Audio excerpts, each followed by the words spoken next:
चलिए शुरू करते हैं। आज हम स्टीवन कोटलर के उस फ्रेमवर्क को समझेंगे जो बताता है कि कैसे बड़े से बड़े, नामुमकिन से लगने वाले लक्ष्यों को हासिल किया जा सकता है। और ये कोई मोटिवेशनल बात नहीं, बल्कि एक पूरी तरह से विज्ञान पर आधारित प्रक्रिया है। तो सवाल उठता है, आखिर ये जो दुनिया के टॉप परफॉर्मर्स हैं, चाहे वो कोई एथलीट हो या कोई बड़ा इनोवेटर, ये लोग ऐसा कर कैसे लेते हैं? क्या ये कोई जादू है या कोई पैदाइशी टैलेंट? नहीं, बिल्कुल नहीं। जवाब है एक सिस्टम, एक ऐसा सिस्टम जिसे कोई भी सीख सकता है। तो हम इस पूरे फ्रेमवर्क को एक पिरामिड की तरह समझेंगे। 4 लेवल हैं इसके। सबसे पहले नींव रखेंगे, मतलब असंभव के पीछे का साइंस क्या है। फिर देखेंगे कि इस सफर के लिए ईंधन यानी मोटिवेशन कहां से आता है। उसके बाद स्किल्स को तेजी से कैसे मास्टर करना है, और सबसे ऊपर उस टॉप परफॉर्मेंस को बनाए कैसे रखें। अच्छा, तो सबसे पहले किसी भी नामुमकिन काम को करने का पहला कदम एक्शन लेना नहीं होता। नहीं, पहला कदम होता है सही विश्वास, सही माइंडसेट बनाना। और ये विश्वास टिका है 2 बहुत मजबूत साइंटिफिक आइडियाज पर। देखिए, यहां पर सोच में एक छोटा सा लेकिन बहुत बड़ा फर्क है।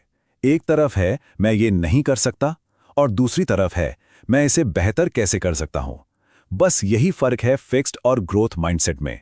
और किसी भी बड़े काम की शुरुआत इसी ग्रोथ माइंडसेट से होती है। तो ये जो ग्रोथ माइंडसेट है, इसके पीछे का साइंस क्या है? वो है न्यूरोप्लास्टिसिटी। मतलब हमारा दिमाग कोई पत्थर नहीं है जिसे बदला नहीं जा सकता। ये तो मिट्टी जैसा है जिसे आकार दिया जा सकता है। सोचिए, जब कोई साइकिल चलाना सीखता है तो बार बार प्रैक्टिस करने से दिमाग में नए कनेक्शंस बनते हैं, और जो चीज पहले मुश्किल थी वो एकदम ऑटोमेटिक हो जाती है। यही है न्यूरोप्लास्टिसिटी।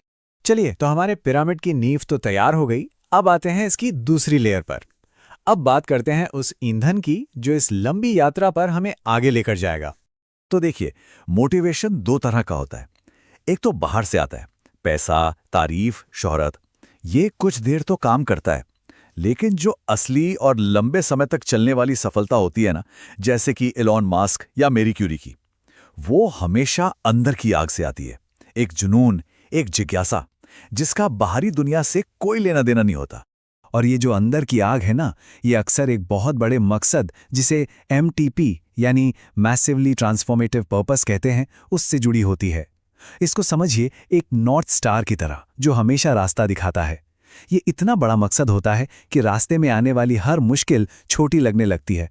जैसे किसी का MTP हो सकता है दुनिया से गरीबी मिटाना, या फिर एलॉन मस्क की तरह इंसानों को मल्टी प्लैनेटरी बनाना। अब इतना बड़ा मकसद सुनकर घबराना नहीं है। इसे हासिल करने का तरीका है इसे छोटे छोटे स्मार्ट गोल्स में तोड़ना। ये ठीक वैसा ही है जैसे किसी को मैराथन दौड़ना हो तो वो सीधा 42 किलोमीटर नहीं भागता, वो उसे छोटे छोटे हिस्सों में बांटता है। आज 5 किलोमीटर, कल 7, और धीरे धीरे आगे बढ़ता है। एक बड़े सपने को एक एक्शन प्लान में बदलने का यही तरीका है। ठीक है, तो माइंडसेट सही हो गया, गाड़ी में ईंधन भी भर गया। अब वक्त है एक्सीलरेटर पर पैर रखने का। अब हम समझेंगे वो प्रोसेस जिससे किसी भी स्किल में मास्टरी हासिल की जाती है और परफॉर्मेंस को नेक्स्ट लेवल पर ले जाया जाता है। कभी ऐसा हुआ है कि कोई काम करते हुए आप उसमें इतना खो गए कि समय का पता ही नहीं चला? बस यही है फ्लो स्टेट। इसे जोन में होना भी कहते हैं। ये वो मैजिकल स्टेट है जहां हमारा दिमाग और परफॉर्मेंस दोनों अपने पीक पर होते हैं।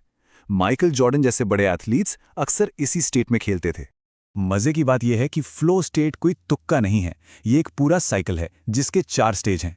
पहले आता है स्ट्रगल, जब हम अपनी कंफर्ट जोन से बाहर निकलते हैं। फिर आता है रिलीज, यानी एक छोटा सा ब्रेक, और फिर बूम, हम फ्लो स्टेट में होते हैं। और आखिर में आती है रिकवरी, मतलब इसे जानबूझकर भी ट्रिगर किया जा सकता है। और फ्लो तक पहुंचने और स्किल को जल्दी सीखने का एक और सीक्रेट है डेलिबरेट प्रैक्टिस।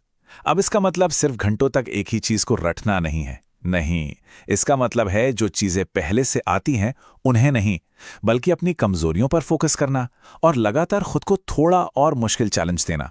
तो चलिए, अब हम अपने पिरामिड के सबसे ऊपरी हिस्से यानी शिखर पर पहुंच गए हैं। यहां सवाल यह है कि टॉप पर पहुंच तो गए, लेकिन वहां टिके कैसे रहें? बिना थके, बिना बर्नआउट हुए लंबे समय तक परफॉर्म कैसे करें? यहां एंजेला डकवर्थ की एक बहुत अच्छी बात याद आती है। वो कहती हैं कि सफलता टैलेंट से नहीं, ग्रिट से मिलती है। मतलब जुनून और लगन। ग्रिट का मतलब है कि जिंदगी एक मैराथन है, कोई 100 मीटर की दौड़ नहीं। ये उस स्टूडेंट की तरह है जो फेल होने पर हार नहीं मानता, बल्कि उसे एक सीख की तरह देखता है और आगे बढ़ता रहता है। अब इस ग्रिट को इस लगन को बनाए रखने के लिए सिर्फ टाइम मैनेजमेंट से काम नहीं चलेगा। जरूरी है एनर्जी मैनेजमेंट। मतलब रिकवरी को हल्के में नहीं लेना है।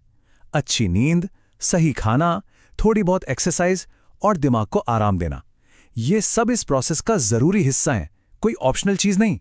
जैसे सिर्फ अच्छी नींद ही हमारी 40% एनर्जी को कंट्रोल करती है। तो बात यह है कि बर्नआउट कोई किस्मत की बात नहीं है, इसे रोका जा सकता है।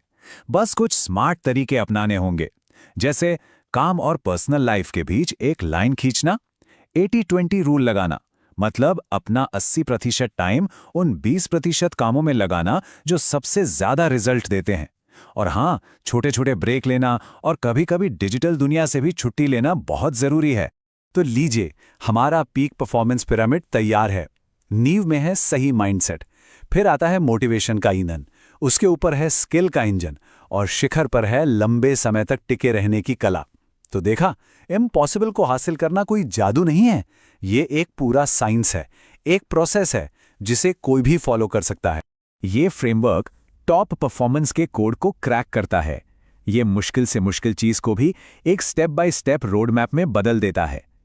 तो अब सोचने वाली बात यह है कि इस सिस्टम को जानने के बाद वो कौन सा असंभव लगने वाला लक्ष्य है जो अब थोड़ा थोड़ा संभव लगने लगा है।